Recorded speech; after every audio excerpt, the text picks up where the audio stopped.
One whose work on behalf of Europe's lost children brings him often to the United States these days is an energetic Irish priest, Monsignor John Patrick Carroll Abbing, who has lived most of his career in Italy and who, during the Italian campaign, became well known among American GIs.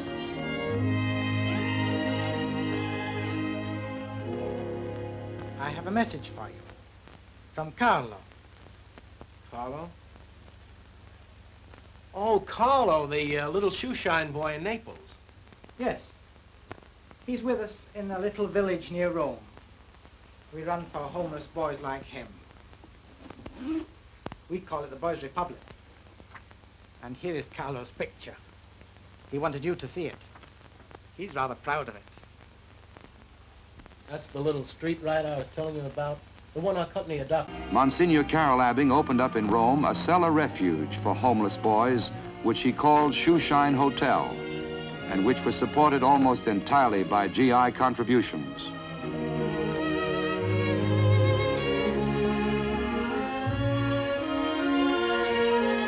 Convinced of the urgency of his work, the Monsignor of the Shoeshine Boys, as he was cut in 1946, a bombed-out villa near Rome. He and another priest, Don Antonio Rivolta, planned to rebuild the place along lines they both advocated and which Don Rivolta had already tested, to make of it a self-governing, non-sectarian boys' community, a kind of Shoeshine Republic. With the voluntary help of the boys themselves, they set to work on the job of restoration. But the project proved far beyond their resources. Nel Marchisio. Well, $500,000 is a lot of money to raise for a project like this. Of course, I couldn't hope to have it all at once. A little this year, a little more next year, and gradually we have it all built. You'd better plan to go ahead with the village. We think we can raise the money for you. The Boys' Republic began growing, and in time, 4 other boys' towns were started in different parts of Italy.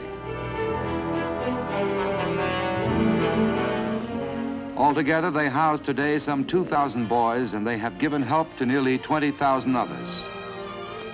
Chief among them is still the original Boys' Republic at Santa Marinella, a federation of 3 such boys' villages. Their assembly meets daily, and the mayor and his board of assessors are elected each month. No law is valid until it has been debated in assembly and passed by majority vote, as in American town meeting. Like Carlo, a shoeshine boy and ex-GI mascot, who showed up one day in 1946, fresh from the streets of Rome, to look the place over.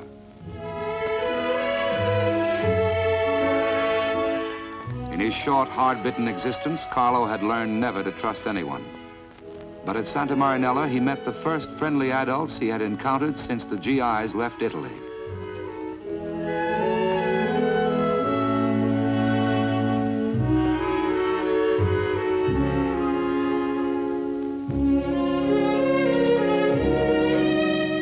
A newcomer to the Boys' Republic is allowed a week as guest in which to decide whether or not he will stay. A boy who has been on his own almost as far back as he can remember and who has been answerable to nobody is naturally suspicious of law and order. But for the first time in years, Carlo found he had a bed he could call his own, with nobody coming along to throw him out.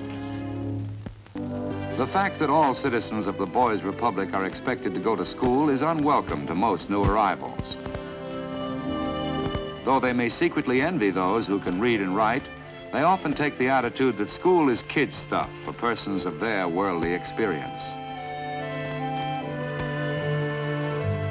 But going to school is an accepted occupation at the Republic, and boys draw pay for it. The process of adjustment to the community, of learning to assume such simple responsibilities as making one's own bed, is seldom easy for boys who have never known any kind of discipline. And it takes time for them to learn that evading, lying, and blustering will no longer work. Like any other child, Carlo needed to win the acceptance and approval of those around him. But he was slow to realize that in order to do so, he had to take his share of responsibility.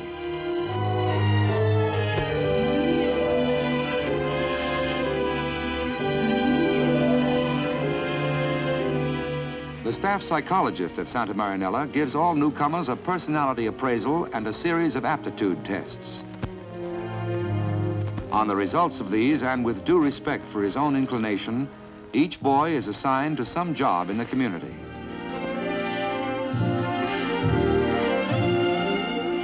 Carlo, working with clay in the pottery shop, began to feel something he had never known before, a desire to create. With it came a pride in his own achievement. When a newcomer first begins to identify himself with the community to citizenship, mettiti a sedere, Carlo. Vuoi parlarmi? Sì. Voi sapete che cosa so fare io. Posso fare molti soldi a Roma. Potete domandare a chi volete lì alla stazione. Tu ci ritorni lì? No, è quello che vi volevo dire. Sono proprio contento, Carlo. Credo che ci rimarrò. Beh, arrivederci. Arrivederci, Carlo. Carlo are often clumsy at making friends. For all their desire to do so, they cannot readily find their way within the circle of community life.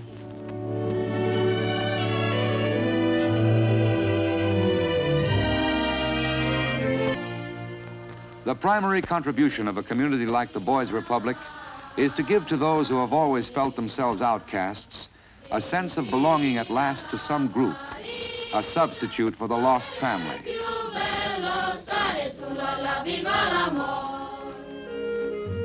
Inevitably, Carlo's desire for affection came to center around the one man who, since the departure of his GI friends, could serve as surrogate for his lost father. And when, in the first spontaneous gesture of affection he had ever felt moved to make, Carlo found that others were already ahead of him, sharing possession of the love he sought for himself alone, his old sense of rejection swept over him.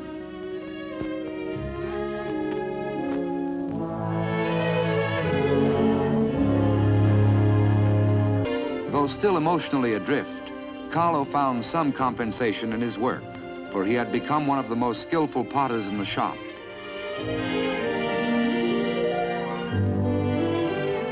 As time went on and he found he could win by this means the prestige he had failed to gain in other ways, it became overwhelmingly important to him to stay on top. So when the instructor held up as an example the work of another boy, Carlo's reaction was to eliminate his rival by a symbolic act.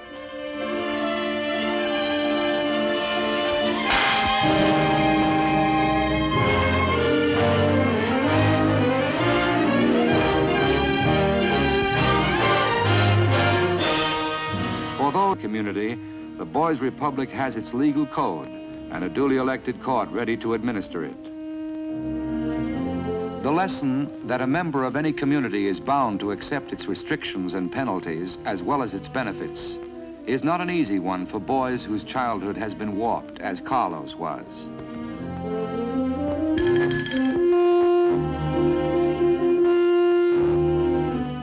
When Carlo heard the sentence of the court, his rage and self-pity broke out in the form of defiance.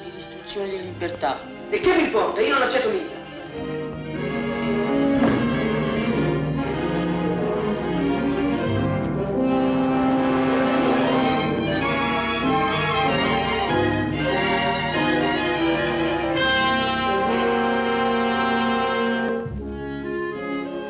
To Carlo's young mind, the only way to escape what he feared most, rejection by the community, was to reject the community himself, to make the boys sorry by walking out on them and the Republic.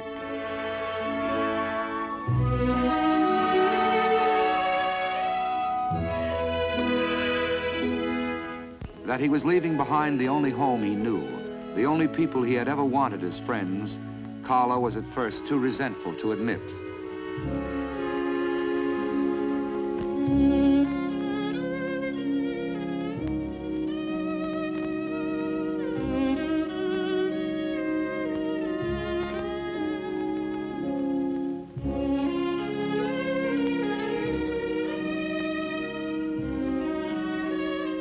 As his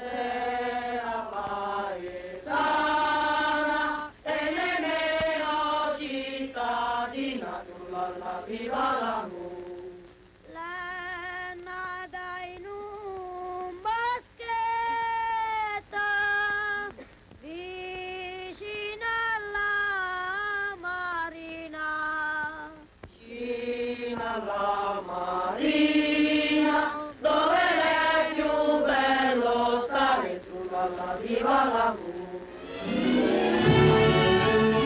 Time marches on.